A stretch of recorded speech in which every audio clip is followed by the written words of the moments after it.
तो फ्रेंड्स, स्वागत है आप सभी का आपके अपने YouTube channel determination study platform में। दोस्तों, आज हम बात करने वाले हैं क्लास 10th के पाठ 5 तत्वों का वर्गीकरण के बारे में। दोस्तों, आज हम इसके महत्वपूर्ण क्वेश्चंस को आपको बताएंगे। एग्ज़ाम नज़दीक आ गया है और आपकी तैयारी यदि बिल्कुल भी नहीं हुई है या थोड़ी बहुत हुई भी है तो आप इन प्रश्नों को तैयार करके अपने तैयारी का एनालिसिस कर सकते हैं, अपनी तैयारी को जांच सकते हैं। तो एग्ज़ाम में मैं ऐसे कुछ महत्वपूर्ण क्वेश्चन को बताऊंगा जो एग्ज़ाम में कई सालों से लगातार पूछे जा रहे हैं।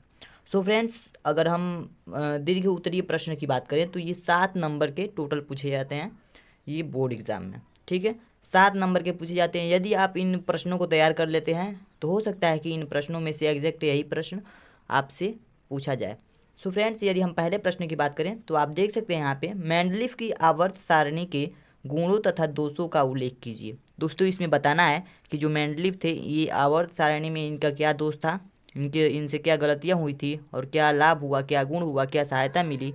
यानी कि तत्वों के गुणों में अध्ययन से सुविधा मिली, हमें नए तत्वों की खोज में सहायता मिली। इन सब के बारे में आप बहुत बहुत चीज़ें लिख सकते हैं। ठीक है, तत्वों का सही परमाणु भार ज्ञात करना कैसे प्राप्त हुआ, इसी इसी इसी के नियम से मेंडलीफ की आवर्त सारणी से हमें संभव हो पाया। तो ये आप देख सकते हैं कि 2011 में भी पूछा है, 12 में, 13 में, 17 में, 18 में, 19 में, यानी कि ये 6 बार ये लगातार पूछा है प्रश्न।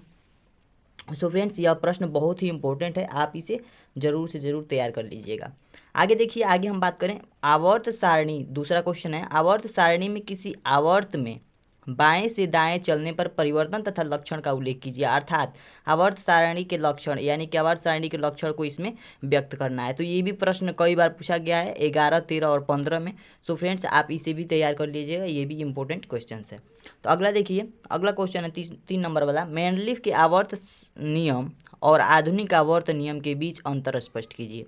यानी कि इस समय का जो आवर्त नियम है और मेंडलीफ ने जो आवर्त नियम दिया था उनके बीच अंतर स्पष्ट करना। ये 2019 का प्रश्न है और कुछ आशा है कि इस समय भी अर्थात इस 2022 में भी ये प्रश्न पूछ सकता है। सो फ्रेंड्स, इसे भी आप बिना स्किप किए, और इन प्रश्नों को 5 ही प्रश्न है, 5 प्रश्न आप आसानी से तैयार कर सकते हैं घर पे पढ़ करके। तो आप प्लीज़ इस प्रश्नों को तैयार करके ही एग्जाम में बैठिएगा। अगला प्रश्न है, दीर्घाकार आवर्त सारणी की प्रमुख विशेषताएं लिखिए। अर्थात ये जो दीर्घाकार आवर्त सारणी होती है ना, इनकी जो विशेषताएं होती हैं, जो इनकी डिफिनीशंस होती हैं, इसको लिखना है। ये प्रश्न भी बहुत इंपॉर्टेंट है, आप देख सकते हैं 11, 12, 13, 14, 16, 18, ये भी कई बार ये प्रश्न पूछे जा चुके हैं। 7 से 8 बार ये प्रश्न पूछा गया है। ये बहुत मोस्ट इंपॉर्टेंट लगा लीजिएगा, हो सकता है कि ये प्रश्न इस बार भी आ जाए। लास्ट प्रश्न हम देखेंगे 5वां नंबर, संक्रमण तत्वों पर टिप्पणी लिखिए। दोस्तों, हम बता दें जैसा कि अगर आप लघु उत्तरीय प्रश्न को याद करना बहुत ही आसान होता है तो आप उस समय भी याद कर सकते हैं, लेकिन दीर्घ उत्तरीय प्रश्न को याद करना बहुत जरूरी है ये, क्योंकि ये टोटल 7 नंबर के पूछे जाते हैं। यदि आपका एक लघु उत्तरीय छूट जाता है तो कोई दिक्कत नहीं, लेकिन यदि आपका दीर्घ उत्तरीय छूट जाता है तो 7 नंबर आपके टोटल चले जाते हैं, आपको नहीं मिलते।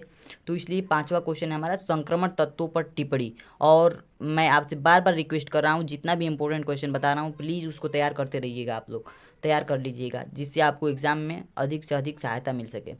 संक्रमण तत्वों पर टिप्पणी लिखिए। संक्रमण तत्वों पर आप टिप्पणी लिखेंगे क्योंकि ये 2012, 14, 15, 18 में पूछा जा चुका है और ये बहुत ही इंपॉर्टेंट क्वेश्चन है व्यू पॉइंट ऑफ एग्जामिनेशन के हिसाब से।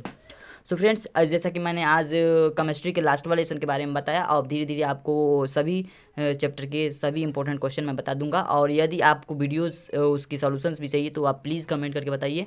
और आज के लिए बस इतना ही, चलते हैं अब नेक्स्ट वीडियो में। Thank you.